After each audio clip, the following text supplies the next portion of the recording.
Play mo na lang, idol. Play mo na lang. Yung pangalawang link, idol, nandyan. Okay lang ba? Sige, ano sabi niyo? Saka ako, ano lang ka, bilhin na lang ko kasi nakakaiyak, nakakaiyak. Doon pa lang sa bloodline ko sa ina ko, royal blood na ho ako. Okay? So, kay mangusing kay Marcos ako, royal blood pa rin ho ako sa nanay ko.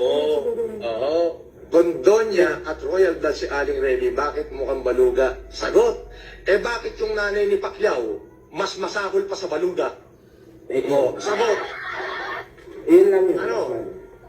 Mayroon baka masikwat ko. Oo, baka basta pa ko. Di ba sumali dito? Wala ka pala may sagot. Bonggong. Ayan po yung sinabi niya. Kaya po, ito si attorney, together with, Mark, kaya po kami nagkakanik. Kasi po, actually, basta message ako. Opo, kasi mainit po sa internet, boss Manu. Medyo, mainit po. Dinonect na po ako, tapos, nag-usap po kami. Kasi nag-aalala ko yung sinabi mo noon. Gago kaya Okay lang kung ikaw. Pero wag na. Kilala ba niya ako? Kung okay lang. Tanong ko siya, kilala ba niya ako? Yari siya dito. Try ka. Baliw. Ako ganun na yan kasi. Sundan na yan eh. Baliw. Nag-message ako sa kanya, boss. Sabi niya, boss, ako yung mga, medyo yung sinabi niya. Una pa lang yung 30 million. Tapos, pangit yun. Badly nadamay yung mami dito. Ganyan din po siya sa nanay ko, kaya po kinasuhan din siya ng nanay ko. Di na nanay ko po. Lahat yun. Parinig mo kayo, boss, yung mga pinagsasabi niya sa...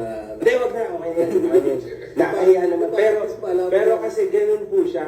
Now, sa akin, okay lang kasi influencer versus influencer. Pero bakit pati si Boss Manny, dadaan mo sa katangahan Kasi mo? maganda rin yung mabigat eh. Bakit kilala ba niya si Exactly. Oh, hindi niya kilala. Baliw ko nga talaga. Ayan, pag pinatulan ka ni Boss Manny, andyan yung maraming abogado yan, si Boss Manny. Pero yan, pagka ikaw ay pinatulan yan, Paano yun? Paano ba? Paano yun? Nag-usap na ako lang po bahala, Boss Binigay ko na Manny. sa kanya yung requirements na hinihingi ko. Ibabalik ko lang po sa kanya. Nag-umpisa na kami, boss, actually. Kailan natin ang kaso? Ayun. Good. Very good, Norman. Nagdagdag ka na naman. Tatlo lawyer na yun. Madami ako. Siyempre, Manny. Kailan kita kaso? Tingnan ko yung ano to. Kasi Tapos pag nakulong, dadalawin ko siya sa kulungan.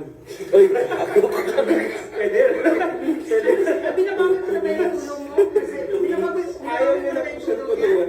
Tutulungan ko nga pa, ipapayag ko sa Hindi, baka yung tulong ni Boss Manny sa pack, baka sakaling mabago yung takbo ng utak mo. Ako personally, kung sa'yo okay lang kasi naalala ko dati sabi mo okay lang yung lahat ng punch sa'yo eh. Pero pagka si Mami Dina, family na yun. Hindi, lahat Ano na yun? Ibang family. Paul na yun eh. Paul na yun. Sobra na yun. Nag-umpisa lang ako. Swerte lang sila. Kaso na lang muna to. Yes, boss. Kaso, Seryosohin mo yan. Kasi kung hindi, Pinuha ko na nga sa kanya lahat ng yung kailangan. tapang nito, bunganga niya, tahiin ko ba ito? Kalingkingan ko lang yung tapang niya eh. oo naman, syempre. Kasi ano yan. Sagot ka dito. Tama yun. Ako ay ay feel sad kasi ano eh. Naalala ko yung sinabi ko. Ako na, kukontrol din ako, nung narinig ko yung pati mama ko. Ganyan yan, hanggat at as much as possible, makontrol ko sarili ko. Kung hindi, Delikado na pamilya ko nang masangkot. Tandaan mo yan. Ipakita ko sa kanya daw, huwag mo paabutin na suklulan na magagalit talaga ako. Kasi pag nagalit ako, nangala ka sa akin, hindi mo pa ako kilalang lubusan. Pasalamat ka, naging Christian ako. Binago ng Panginoon. Kung hindi, Bali yan nga. ipakita mo sa kanya kasi para matawa siya. O kaya baka may problema talaga, gamot natin. Pero papatulan ka na ni Boss Manny. At yan actually ang gusto ng mga laro. Ayan, attorney. Bagoy ako nung Tutulungan natin. Tutulungan ko si Boss Manny na mabigay, i-feed ko lahat ng...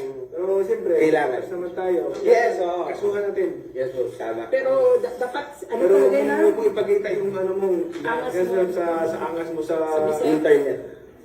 internet. Umanga mo lang Sa Bisaya ko ba, hindi ka makurot sa imong sinamo. Ilapit mo lang eh. Ay, Gurot daw yan. Okay yan. Okay yan. ayaw natin ang ano kasi Bible natin turo natin ngayon.